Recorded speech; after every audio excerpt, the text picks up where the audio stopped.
Okay, now let's have a discussion on Indian nationalism. Air Desai. So very important work, Indian nationalism. So what Air decided, he rejected this view that Indian nationalism was merely emotional unity or spiritual awakening.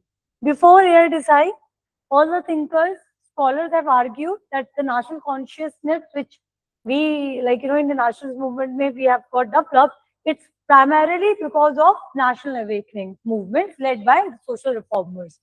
Okay, or because of emotional unity. People thought that we have been hijacked, we have been exploited, so on. So Desai has given a sociological analysis, and he argued that how there were material changes because of which we have got the feeling of consciousness of nationalism. He explained by using historical materialistic approach that if you want to understand nationalism or even class consciousness or exploitation, you need to see the history of India, and that too in a critical manner by using Marxist approach. Okay, so this is one thing very important. Whenever you want to write on Indian nationalism, you can always refer to Air Desai, that this man has explained nationalism by using Marxist approach. Okay, so he argued nationalism emerged out of material changes under colonialism. How? So he gave responsibilities to these modern factors. So he says that British colonial rule unintentionally created railways, modern communication, modern education, centralized administration, press, new class, etc. Yeah. Unintentionally. No, it will be unintentionally. No, they were very willing to create railways. They were very willing to create press. They were very willing to create structures, infrastructures. But there is always intended actions and there is always latent function. As given by which thinker? Manifest and latent functions? Robert Merton. Okay, so I am opening UPSC industry or like UPSC coaching to teach, but there will be unintended consequences which I have not manifested, but it would come. So therefore, it is unintended, not unwilling. Okay, unintended we will use, not unwilling, because they wanted to create railways, they wanted to create modern communication. Unintentional. British colonial rule unintentionally created anti-colonial consciousness. Because when they created this infrastructural changes, that has brought colonial consciousness, like anti-colonial consciousness. Because I explained before leaving this class that they blended Indian philosophy and Western philosophy. So they got educated, they become critical, and they started questioning colonial power. It is in this context. Now clear? Okay? So what happened? You will see he is arguing that nationalism is what? It is a class process. Different classes supported nationalism for different reasons. Indian bourgeoisie means capitalist. They wanted free market growth, protection from colonial capital, political control. So Indian bourgeoisie, Indian capitalists wanted full autonomy over business. Okay, so they also started working against colonial power. Then middle class, they wanted jobs, political participation, and status elevations. So they also started working against colonialism and have created national consciousness. Then peasant workers, so relief from taxes, they want to end of exploitation, better living condition. Thus, nationalism was multi-class but uneven. तो nationalism हमेशा एक multi-class event रहा India में. Okay, so Desai argued elite leadership often controlled the nationalist movement and limited racial transformation. Desai का main argument यही था, जो leadership थी, elite leadership, उसने नेशनलिस्ट मूवमेंट को कंट्रोल किया और कहीं ना कहीं लिमिटेड किया रेशियल ट्रांसफॉर्मेशन को.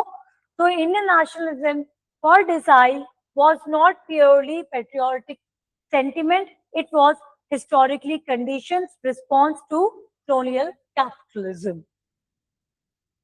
Okay, so this is what you people have to understand. And apart from this, I would be showing you PPT like mine, and here you will see that how he has talked about nationalism into phases. Okay, so that is quite bookish. You people can just see it with respect to notes. So you people please write down that for Air Desai, Indian nationalism was a resultant of material changes emerged during colonialism or colonial phase.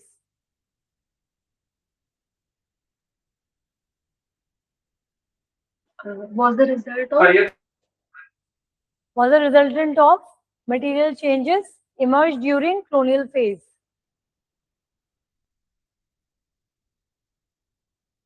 He has used different perspectives to examine nationalism. For him, it was not at all patriotic, and argued that there were different classes involved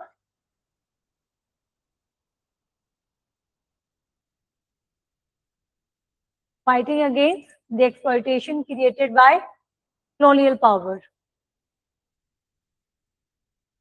This PPT, I will share it with all of you. Okay.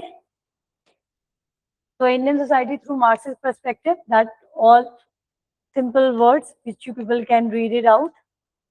Okay, what he has spoke on Indian society and so on, India's path of development and state and society in India is in struggle.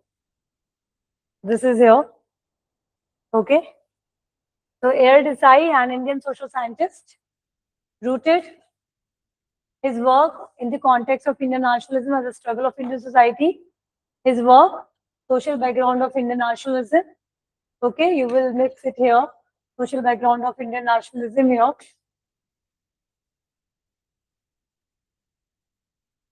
Analyze Indian nationalism in the context of colonialism.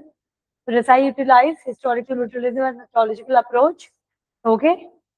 So he argued that British rule introduced modern capitalism in India, destroying capitalist production and paving the way for Indian nationalism. The social basis of Indian nationalism emerged under British political subjugation. Modern capitalism introduced by the British led to the emergence of new social classes, which became the basis for Indian nationalism. So Desai outlined the emergence of Indian nationalism amid vast geographical, social and cultural diversity influenced by various movements challenging British rule. Desai analyzed various dimensions, okay? And this was his work, Recent Trends in Indian Nationalism. Desai assessed post-independence development, highlighting uneven capitalist development and the dominance of bourgeoisie. Okay, so this is what you will see. And he explained the phases of national movement to explain Indian nationalism. Okay, so in the phase one, there was narrow social basis led by intelligentsia like Raja Ram Mohan Roy, like social reformer. Then in phase two, it represents interests of developing bourgeoisie society, so the Ishi movement and so on. Phase three becomes militant, includes sections of the lower middle class, Bhagat movement. Enlarged social base includes sections of Indian masses, influence Indian industrial bourgeoisie. So phase five, growing disarrangement with Gandhian ideology. Okay, rise of socialist elements representing petty bourgeoisie, various movements as type Congress. So you would see Desai has sociologically and in a very scientific approach explained how Indian nationalism grown. So earlier whatsoever I have made you write, you people have to understand this, and then you also have to tell this. Okay, so for him it was very different approach, and he said that Indian nationalism phases in grow in the phases, just like Karl Marx. Karl Marx has also explained economic exploitation in different phases. He explained that there was no exploitation during hunter and gatherer stage, primitive socialism, then how there is Asiatic society, there was exploitation, and then how there was exploitation during feudal system or the capitalist, etc. That is what you people have to see it here. Okay, so he has explained that phases. And then you people can just write down the criticism on this. Okay, so what you people have to realize here that for Air Desai, Indian nationalism was not at all patriotic. Yes, elements were there, but it was mainly because of economical exploitation or changes that occurred in India during Indian national movement. Okay, then he explained that how national consciousness which we have got, it was basically resultant of various colonial and decolonial policies. Okay, and then he explained that we need to apply historical materialistic methodology to understand the growth of Indian nationalism. And to support that, he has scientifically studied different stages, which is right now here. So you can say that before Air Desai, whenever we have got a debate or understanding on nationalism, it was very emotional in nature. It was that how Indian nationalists fought against British power. Here he has said that everything which we see, even all the product according to Air Desai, whether it's a class changes or class struggle or the development of state, everything is basically changes that occurred into the material base. The way Karl Marx have explained that there is a changes in economic institution, then there will be a changes in super and suprastructure. So that is a similar argument Air Desai has made. जो भी India में changes आए, for example, we have got nationalism consciousness or how we have shifted little bit or differently from caste to class. Okay, how we have got the state, formation of the state, formation of the middle classes, formation of the intelligentsia, formation of the new bourgeoisie. It all happened, it all ushered because there was a paradigm changes, there was a significant and very prominent changes happening on the economical structure of Indian society during colonial phases. Okay, so he has explained that to understand economical exploitation or inequality, you need to go back historical materialism. So you need to see how historically we have got changes in Indian society. So this is what you people need to know about Air Desai or Indian nationalism. Okay.